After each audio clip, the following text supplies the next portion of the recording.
영국의 소설가 웰즈라고 하는 사람이 있습니다. 그 사람이 쓴 단편 소설에 보면 제목이 대주교의 죽음이라고 하는 책입니다.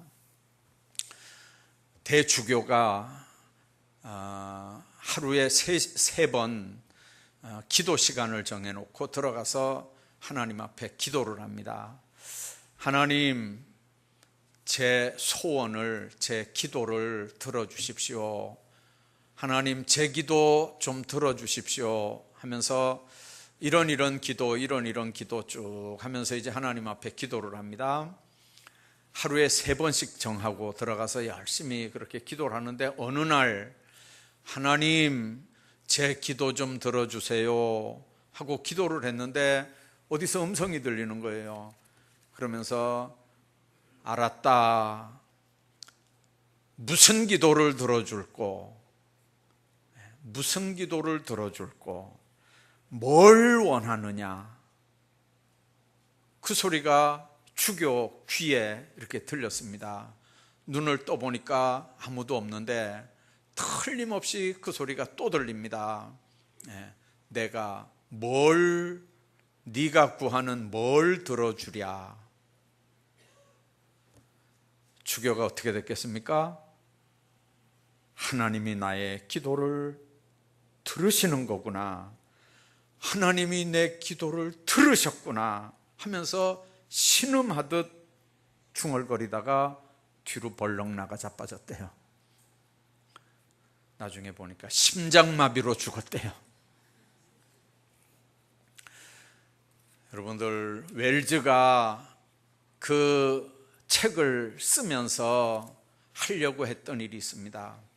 영국 교회가 너무 이렇게 틀에 짜여지고 규격화되고 형식적이 되고 의식적이 되고 너무 제도에 이렇게 매이다 보니까 이게 하나님 앞에 드려지는 예배가 그냥 의식이 된 거예요. 예식이 된 거예요.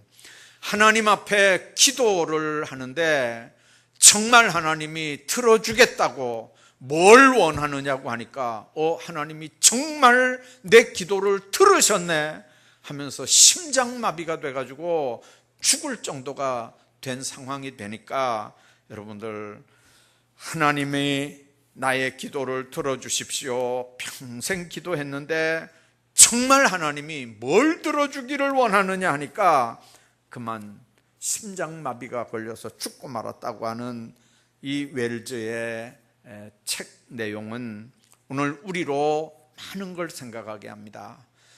하나님 앞에 우리가 예배를 드리는 거잖아요. 저는 예수 안 믿는 집에서 어렸을 때 컸기 때문에 그 제사 드리는 자리에 많이 참석해 봤습니다. 제가 구대 종손이기 때문에 특히 예배의 제주처럼 이렇게 그 제사의 제주처럼 이렇게 참석해 봤는데 마치 그 죽은 아무개가 거기 와서 그 제사상을 받는 것처럼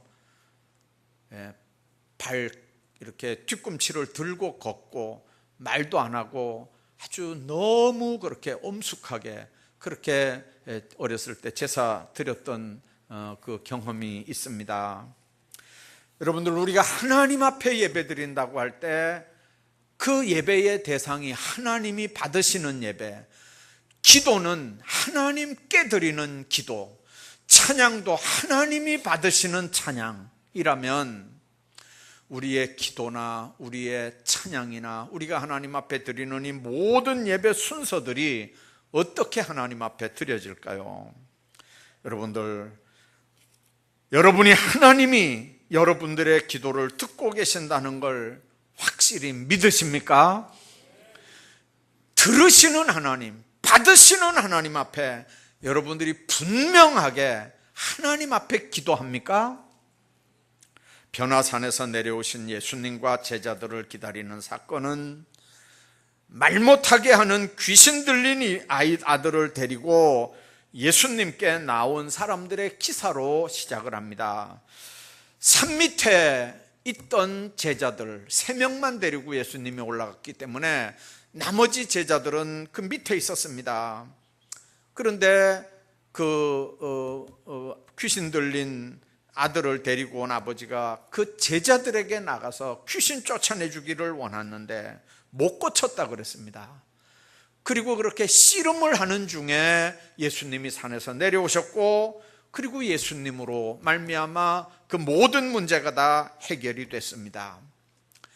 여러분들, 자기들은 엄청 그 문제를 놓고 기도하고 씨름을 했는데도 안 됐는데 예수님이 오시자마자 그 문제를 해결하니까 제자들이 묻습니다. 왜 우리는 귀신을 쫓아내지 못했습니까?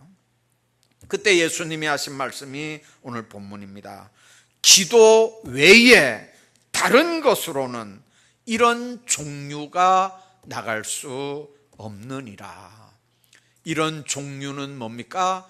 마귀, 귀신뿐만 아니고 귀신이 역사하는 모든 귀신의 역사들을 포함해서 하는 얘기입니다. 귀신만이 아니라 귀신이 하는 모든 역사까지도 나갈 수 있게 하는 건 기도 외에는 다른 방법이 없다는 거죠. 문제는 예수님께서 기도 외에는 다른 것으로는 이런 종류가 나갈 수 없다고 그랬는데도 인간들은 기도만 빼놓고 나머지 인간적인 방법을 다 동원해서 뭔가를 해보려고 합니다. 예수님은 기도 외에는 다른 걸로는 안 된다. 우리 인간들은 그 기도만 빼놓고 다른 방법은 다 동원해서 어떻게 한번 해결해 보려고 하는 겁니다. 주님이 일을 하는데, 특히 한 영혼을 살리고 전도하는 일에 여러분들, 내가 할 수 있는 일은 사실은 별로 없습니다. 전도해 본 사람들 알잖아요. 내일 주일날 교회 나오겠다고 손가락을 걸고 도장을 찍고 별 짓을 다 해도 그 다음날 그 사람도 오고 싶었는데 갑자기 어떤 역사가 일어났어요. 손님이 급하게 왔다든지 아파서 병원에 실려갔다든지 하여튼간 전도하는, 자기가 생각해도 그 상황이 되면 교회 나올 형편이 아니라고 하는 상황을 알게 돼요. 그 사람이 안 오고 싶어서 안 오는 게 아니에요. 그 사람을 막는 악한 영의 역사가 있는 걸 알아요. 거꾸로 내가 별 말 안 했는데도 불구하고 그 사람이 전도가 돼서 교회 와요. 예수 믿고 구원받아요. 하나님의 놀라운 은혜들을 체험하며 살아요. 내가 한 역할이 별로 없는데도 주님께서 그 영혼을 만지고 그 영혼을 이끄시고 인도하시니까 그 역사들이 일어납니다. 그렇기 때문에 기도하는 사람들은 신령한 능력의 사람입니다. 하나님이 일하시고 우리는, 기도하는 사람들은 하나님께 쓰임받는 사람들입니다. 내가 하는 게 아니고 하나님이 하십니다. 그래서 쓰임받는 사람들을 보면 늘 기도하면서 성령의 역사에 민감한 사람들입니다. 요즘 같은 세상에 주님의 교회가 가장 필요로 하는 건 성령이 쓸 수 있는, 성령이 쓰시는 사람이 필요한 겁니다. 성령은 건물이나 기계에 임하지 않고 사람의 영혼 속에 임합니다. 성령은 교회의 어떤 프로그램이나 인간의 계획에 기름을 붓지 않고 사람에게 역사하기 때문에 전적으로 기도하는 사람에게 하나님은 능력으로 기름 부으심을 믿으시기를 바랍니다. 그러므로 성령이 쓰시는 사람은 기도보다 한 발짝 또 절대로 먼저 나가지 않습니다. 날마다 무릎으로 하나님께 기도하는 사람, 오직 기도 외에는 다른 방법을 앞세우지 않는 사람, 그런 사람이 성령이 쓰시는 사람입니다. 성령은 인간의 방법을 통해서 흘러나오는 게 아니고 하나님께서 직접 일하시되 기도하는 사람들을 감동해서 성령 충만하게 해서 그래서 그 사람들을 도구로 하나님이 쓰시는 겁니다. 이런 사람들이 하나님의 교회에 많아지기를 주의 이름으로 축복합니다. 이렇게 기도는 하나님의 놀라운 능력들을 나타내는 능력의 문이 될 수 있습니다. 영국에서 파송한 인도 선교사 스탠리 존슨이라고 하는 분이 68세에 뇌출혈로 쓰러졌습니다. 인도에서 영국으로 후송이 됐습니다. 병원에 입원을 했습니다. 나이도 많은데 이미 시간이 많이 지나갔기 때문에 몸이 너무 쇠약했고 의사들도 이제 장담을 못하는 상황이 됐습니다. 그런데 이 존슨 목사님은 영국에 죽어가는 그 많은 영혼들이 있는데 내가 이 지금 병원에 누워서 이게 되는 일이 아니라고 복음 전할 사명에 아주 불타 있습니다. 의사들은 안 된다 그러고 본인은 해야 할 일이 아직도 많다 그러고 어느 목사님들이 이제 그 목사님을 병문안을 가기 위해서 그 병실을 찾았는데 그 병실 앞에 이런 그 글이 하나 붙어 있습니다. 예수의 이름으로 명한다. 스탠리 존슨아 일어나라. 이렇게 하는 사람만 이 병실에 출입하시기를 허락합니다. 스탠리 존슨이 그렇게 써붙였습니다. 예수의 이름으로 명한다. 스탠리 존슨아 일어나라. 그렇게 하는 사람만 이 병실 출입을 허락합니다. 정말 병실에 들어오는 사람들은 그걸 읽어보고 그렇게 안 할 수가 없지 않습니까? 그래서 예수의 이름으로 명한다. 스탠리 존슨아 일어나라. 그렇게 한마디씩 하면서 병원 그 문을 열고 들어왔습니다. 스탠리 존슨 목사님은 회복됐고 다시 인도에 가서 86세가 될 때까지 하나님의 부름을 받고 열심히 복음을 증거했다고 합니다. 기도의 사람은 의사가 안 된다고 해도 하나님이 치료하고 하나님이 쾌유시키는 걸 믿는 영적 능력을 인정하는 사람들입니다. 어떤 분 간증을 제가 들은 적이 있습니다. 병원에서는 안 된다고 그랬대요. 가족들이 요즘에는 의사들도 다 솔직하게 얘기해 줍니다. 그런데 한 10년 전만 해도 가족들이 본인들한테 안 알렸어요. 어떻게 그걸 알리겠습니까? 안 알렸는데 본인은 그걸 모르고 그냥 기도만 하는 거예요. 그런데 나중에 보니까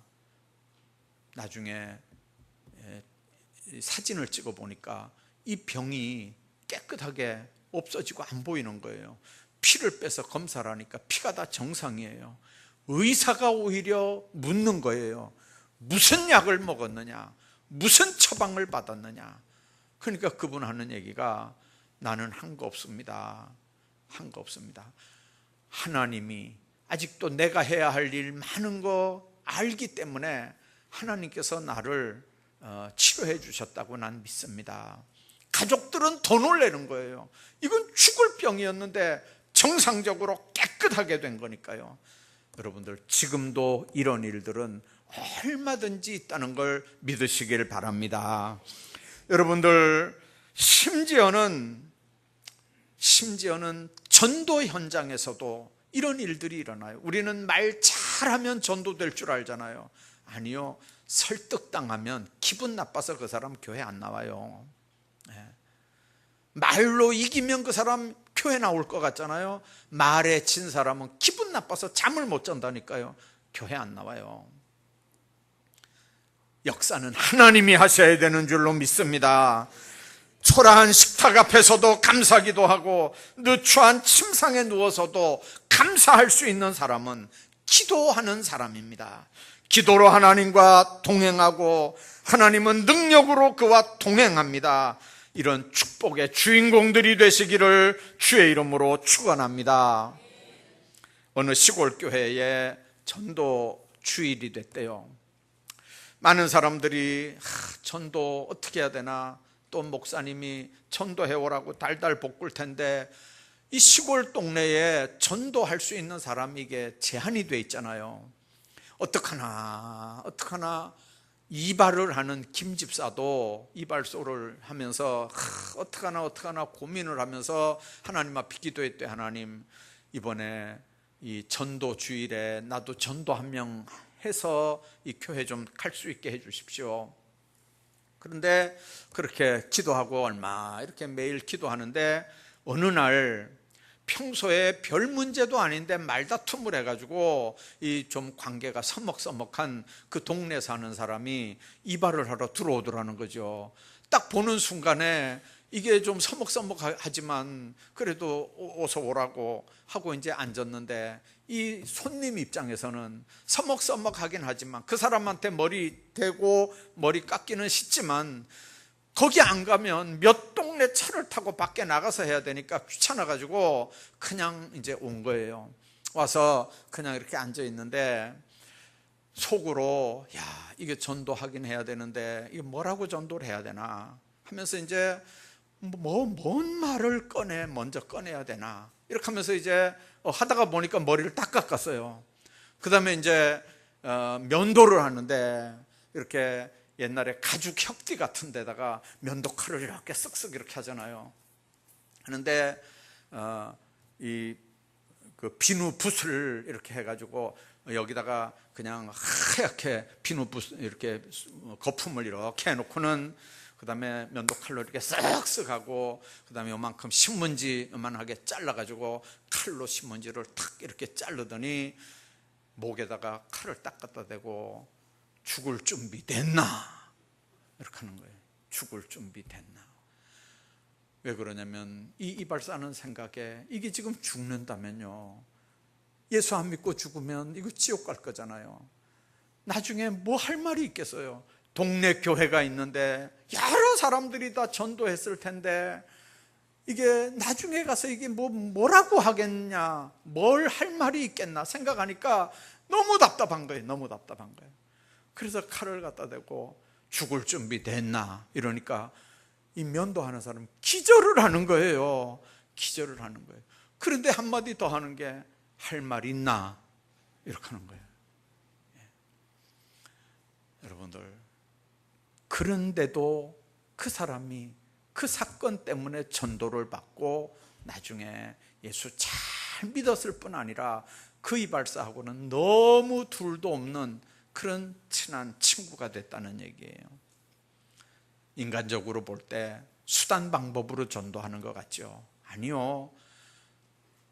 꼭 우리가 말로 전도해서 그 사람이 예수 안에 살 것 같지만 하나님께서 역사하지 않으면, 기도에 응답이 되지 않으면 하나님께서 한 영혼 생활하는데 절대로 구원시킬 수 없는 걸 우리가 압니다. 오늘 28절에 그랬습니다. 우리는 어찌하여 능히 그 귀신을 쫓아내지 못하였나이까? 예수님이 귀신을 이기고 병을 치료하는 힘이 오직 기도 외에는 없다고 분명하게 말씀합니다. 귀신을 쫓아내는 능력, 풍랑을 이겨내는 능력, 기도의 힘인 줄로 믿으시기 바랍니다. 기도 외에는 다른 방법이 없다고 하는 겁니다. 근데 우리는 사실은 기도 안 하고 다른 인간적인 방법으로 자꾸 하려고 그러잖아요. 믿음의 사람은 기도하는 겁니다. 다른 방법으로는 인생 문제를 해결하려고 해서는 안 됩니다. 꼬이고 또 꼬이고 또 꼬이고 더 복잡해집니다. 기도할 때 하나님은 성령의 기름을 부으셔서 능력으로 성도 위에 머물게 합니다. 기도할 때 영혼이 새 힘을 얻고 강하고 담대하게 신앙생활하게 합니다. 기도할 때 성령의 열매가 성도의 마음속에 임하고 말과 행동에 힘과 능력을 주는 겁니다. 진정한 능력은 주님이 주시는 겁니다. 진정한 능력은 하나님이 만드시는 능력입니다. 하나님의 능력으로 날마다 힘을 얻는 기도의 사람들이 되시기를 주의 이름으로 축복합니다. 뿐만 아니라 기도는 삶의 놀라운 변화들을 일으킵니다. 사람들에게 일어나고 있는 영적 싸움을 볼 수 있는 영안도 기도할 때 열립니다. 영적으로 사람들이 어떤 상태인지 더 자세히 알기를 원한다면 기도에 무릎을 꿇어야 합니다. 베드로가 요한과 함께 성전 미문에서 나면서부터 걷지 못하는 안진뱅이 한 사람을 봅니다. 여러분들, 베드로와 요한을 보고 그 환자가 구걸을 합니다. 무엇을 얻을까 바라봤다고 그랬습니다. 안진뱅이가 가졌던 유일한 관심이 뭡니까? 줄인 배를 채울 수 있는 은과 금입니다. 빵의 문제입니다.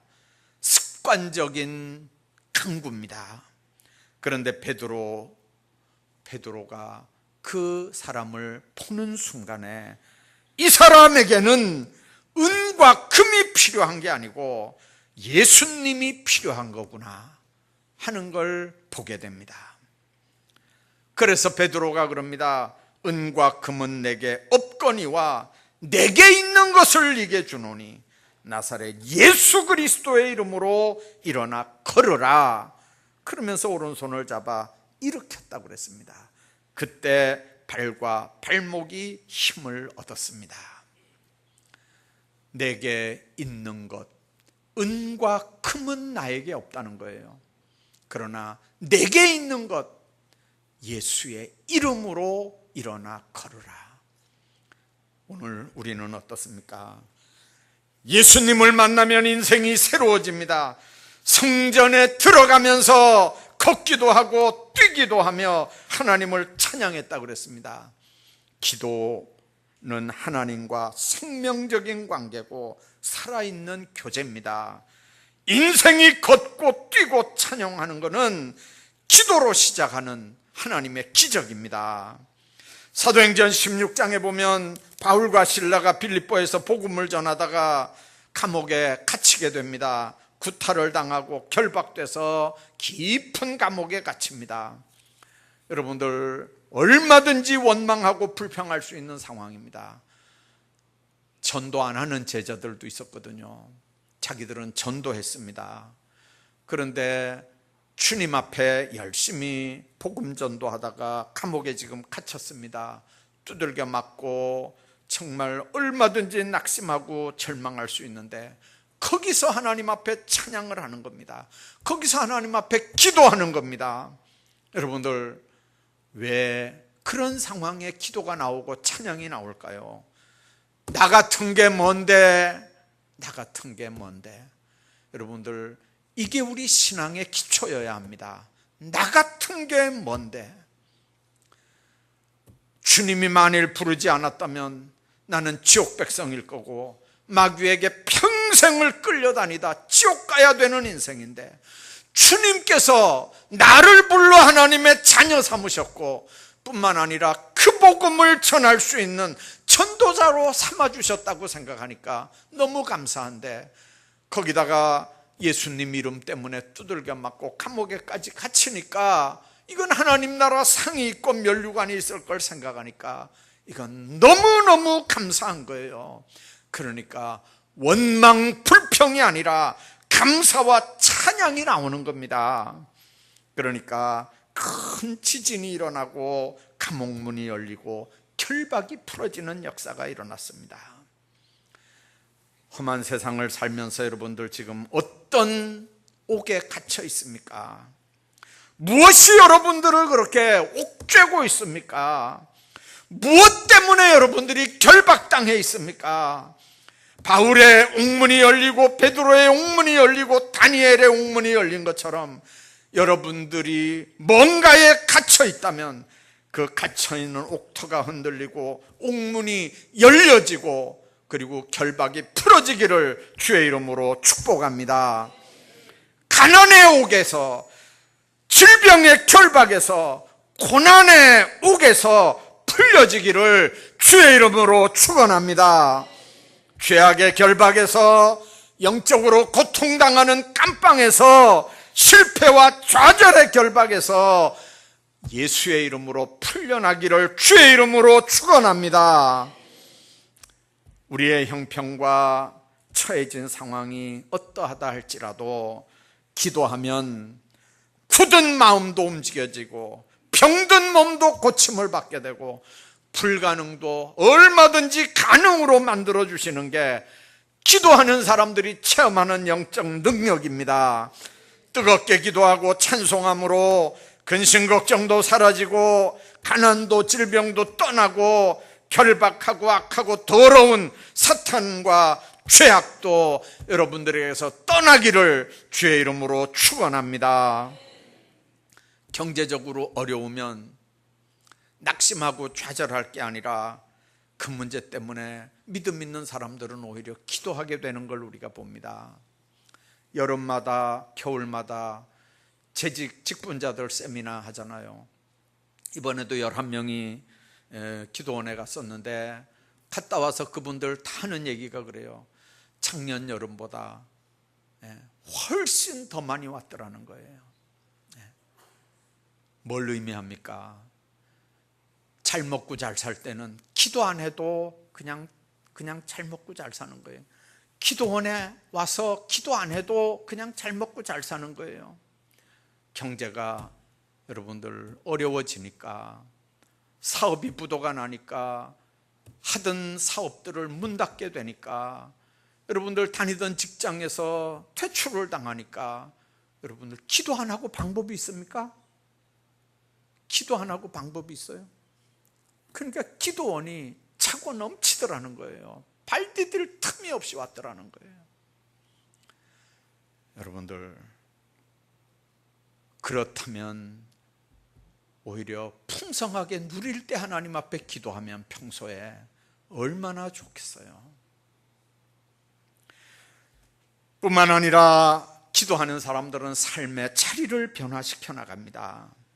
유럽에 한때 번성했던 큰 수도원이 있었습니다.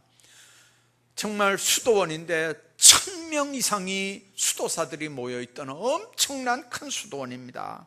시간이 흘려서 그 많던 사람들이 다 떠났습니다. 나이든 5명 수도사만 그 수도원을 지키고 명맥을 유지했습니다. 그 수도원에서 멀지 않은 숲속에 지혜롭기로 소문난 랍비가 은둔하며 살고 있었습니다. 그 5명의 수도원장이 수도원 그 수도사들이 그 랍비를 초청을 했습니다. 그래서 그 랍비의 고견을 듣습니다. 어떻게 하면 우리 수도회가, 이 수도원이 옛날의 명성을 되찾을 수 있겠습니까? 랍비가 미소 띈 얼굴로 조언을 대신해서 이런 얘기를 합니다. 내가 무슨 얘기를 해줄 수 있겠습니까? 제가 말씀드릴 수 있는 건 이 5명 중에 1명 수도사는 하나님께서 보내신 귀한 분이라고 하는 걸 제가 말씀드릴 것뿐입니다. 자기가 보니까 5명 중에 1명 수도사는 하나님이 보내신 사람이라는 거죠. 그날부터 5명이 긴장을 합니다. 저 사람이 하나님이 보낸 사람인가? 저 사람이 지금 하나님이 보내서 쓰는 사람인가? 5명이 다 그렇게 보는 거예요. 왜 그러냐면 자기는 아닌 것 같거든요. 자기는 아닌 것 같은데 저 사람 하는 거 보니까 저 사람 하나님 쓰시는 사람 같거든요. 그러니까 그 사람한테 대해서 조심스럽게 대합니다. 말도 공손하게 합니다. 그 사람한테 힘든 억울한 일을 안 시킵니다. 그 사람도 이 사람을 보니까 이 사람이 변했어요. 하는 게 정말 하나님이 쓰시는 사람 같아요. 5명이 서로 돌아가면서 다 그렇게 하는 거예요. 그 화기애애한 분위기가 나중에 젊은 수도사들을 끌어들이는 분위기가 됩니다. 점점 그 수도원이 커져서 나중에는 다시 옛날처럼 큰 수도원이 됐다는 얘기입니다. 여러분들, 수도원은 예전의 명성을 되찾습니다. 우리가 기도하는 사람들이라면 내가 만나는 사람이 하나님이 보낸 사람, 하나님이 쓰시는 사람이라는 믿음이 있기를 바랍니다. 함부로 대하지 마시길 바랍니다. 그렇게 믿으며 사는 사람들은 삶의 관점이 달라집니다. 사람을 대하는 자세가 달라집니다. 그 사람에 대해서 하는 말이 달라집니다. 기도를 많이 하기로 유명했던 링컨 대통령이 남북전쟁이 돼서 많은 병사를 죽을 때, 여러분들 같은 남북전쟁은 이제 이 링컨이 사실은 노예전쟁, 노예 해방시키려고 일으킨 전쟁이잖아요. 근데 수많은 사람들이 죽어나가는 걸 보면서 링컨이 너무 답답했어요. 숫자도, 링컨은 북쪽 대장입니다. 숫자도 훨씬 많아요. 그런데 남쪽을 이기질 못해요. 여러분들 아무리 해도 남쪽을 이기지 못합니다. 남쪽은 로버트 리라고 하는 이 아주 지혜로운 장군이 작은 숫자를 가지고도 용맹스럽게 싸워서 아주 전쟁할 때마다 이 링컨이 속해 있는 북군을 이겼어요. 어느 날 막 기도를 하고 있는데 그 지역에 이제 우리로 말하면 뭐 이렇게 교회 연합회 대표들이 와가지고 이 링컨을 위로를 해요. 그러면서 뭐라고 그러냐면, 각하, 우리는 하나님이 우리 북군 편이 돼서 북군이 승리하게 해달라고 온 교회들이 날마다 눈물로 하나님 앞에 기도합니다. 그렇게 링컨을 위로를 했어요. 그랬더니 링컨이 단호하게 얘기합니다. 오늘부터는 그런 기도하지 마십시오. 모인 사람들이 깜짝 놀랐습니다. 링컨이 그 다음에 이렇게 얘기를 합니다. 하나님이 우리 편이 되달라고 하지 말고 항상 우리가 하나님 편에 서 있게 해달라고 기도하십시오. 옳은 얘기입니다. 이것이 기도하는 사람들의 믿음이어야 합니다. 하나님이 내 편이 아니고 내가 하나님의 편이 되게 하는 게 기도의 핵심입니다. 기도는 나를 쳐서 복종시켜서 그분 발 앞에 굴복시키는 작업이 기도입니다. 나를 쳐서 그분 말씀 앞에 복종시키는 작업이 기도입니다. 그분이 내 편이 되게 해달라는 게 아니라 그분이 내 편을 들어달라고 설득시키는 작업이 아니라 내가 그분 편이 되게 해달라고 간구하고 긍휼히 여겨달라고 하나님 앞에 간구하는 게 기도입니다. 그래서 내가 변하면 세상은 변하게 돼 있습니다. 기도는 능력의 문입니다. 기도는 변화를 일으킵니다. 기도하는 사람들은 그래서 삶의 자리를 변화시킵니다. 여러분들, 그 기도의 능력이 오늘 우리 모두에게 함께 하시기를 주의 이름으로 축원합니다.